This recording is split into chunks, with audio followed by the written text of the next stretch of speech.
Imagine walking into a shopping mall on a hot summer day. Even though it's 38 degrees Celsius outside, the indoor environment feels cool, fresh, and comfortable. Have you ever wondered what makes that possible? One of the most important pieces of equipment behind indoor comfort is the air handling unit, or AHU. An AHU doesn't produce cooling by itself. Instead, it processes, conditions, and distributes air throughout a building.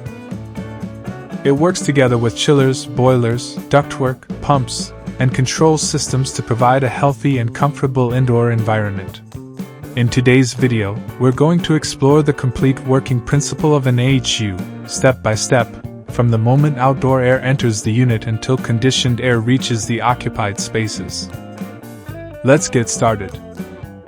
What is an AHU?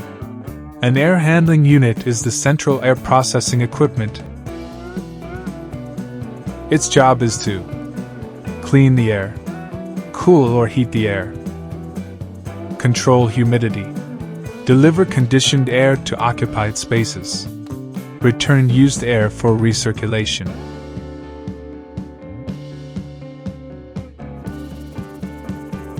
Think of an AHU as the lungs of a building. Just as our lungs clean and circulate air through our bodies, the AHU continuously processes air throughout the building. Now let's go step by step through how AHU works. Step 1. Outdoor air intake. The AHU process begins at the outdoor air intake. Fresh outdoor air enters through weather louvers that help prevent rain, debris, birds, and insects from entering the system. Depending on the building's ventilation requirements, the AHU may introduce between 10% and 100% outdoor air. Providing fresh outdoor air is essential because occupants consume oxygen and generate carbon dioxide, odors, and contaminants. Without proper ventilation, indoor air quality would gradually decline. Step 2. Mixing box. The fresh air enters the mixing box. At the same time, return air from the building also enters the AHU. Motorized dampers automatically regulate how much fresh air and return air are mixed.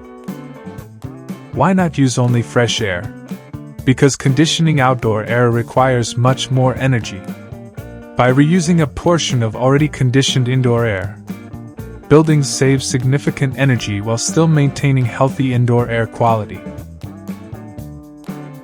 Step 3. Air filtration. After mixing, the air passes through filters. The first filter is usually a pre-filter. It captures larger dust particles and protects downstream components. Next comes a finer filter, often a bag filter.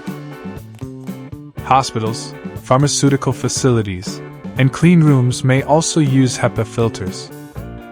These filters remove tiny particles, allergens, bacteria, and pollutants. Clean filters not only improve indoor air quality, but also protect coils and fans from dirt buildup. Step 4. Cooling coil. The filtered air now reaches the cooling coil. Inside the coil flows chilled water supplied from the chiller plant. As warm air passes across the coil, heat transfers from the air into the chilled water. This process lowers the air temperature. At the same time, moisture in the air condenses on the coil surface. That's why cooling coils also reduce humidity. The condensed water falls into the drain pan and exits through the condensate drain. This process is called dehumidification. Step 5. Heating coil. In colder climates, the air may then pass through a heating coil. The heating coil can be heated with hot water, steam, or electric heaters. Its purpose is to warm the air to the desired supply temperature. Heating coils also prevent cold drafts during winter. Step 6. Humidity control. Some buildings require precise humidity control. For example, hospitals, museums, pharmaceutical plants, data centers. If the humidity is too low, a humidifier adds moisture. If the humidity is too high, the cooling coil removes excess moisture. Maintaining the proper humidity improves comfort and protects sensitive equipment and materials. Step 7. Supply fan. Once the air has been filtered and conditioned, it reaches the supply fan.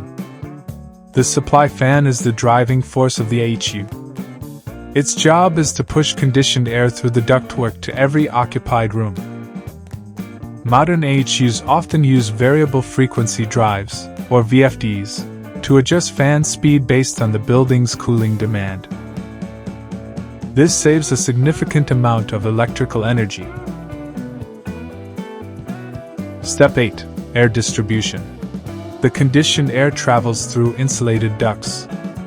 Finally, it exits through supply diffusers and grills into offices, classrooms, hospital rooms, or shopping areas. As the cooler enters the room, it absorbs heat generated by people, lighting, computers, and equipment. Step 9. Return air. After circulating through the occupied space, the air is collected through return air grills. It flows back through return ducts to the AHU. Some air is exhausted outdoors to remove contaminants. The remaining air is mixed with fresh outdoor air, and the cycle begins again. This continuous process keeps indoor conditions stable throughout the day.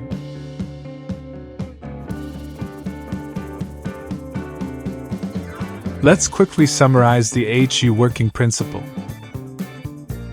Outdoor air enters through the fresh air intake. Fresh air mixes with return air. Filters remove dust and contaminants. Cooling coils reduce temperature and humidity. Heating coils warm the air when necessary. Humidity is adjusted if required. The supply fan pushes conditioned air into the duct system. Air enters occupied rooms through diffusers. Return air travels back to the AHU, where the process repeats. Although the AHU appears to be a single piece of equipment, it is actually a carefully coordinated system that works with chillers, pumps, sensors, control valves, dampers, and the building management system to provide clean, comfortable, and energy-efficient indoor environments.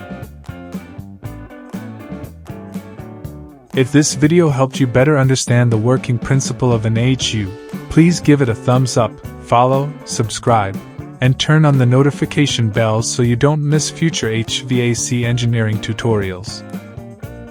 In our next video, we'll explain one of the most important topics in HVAC systems, AHU sensors with real-world examples and animations. Thank you for watching, and I'll see you in the next video.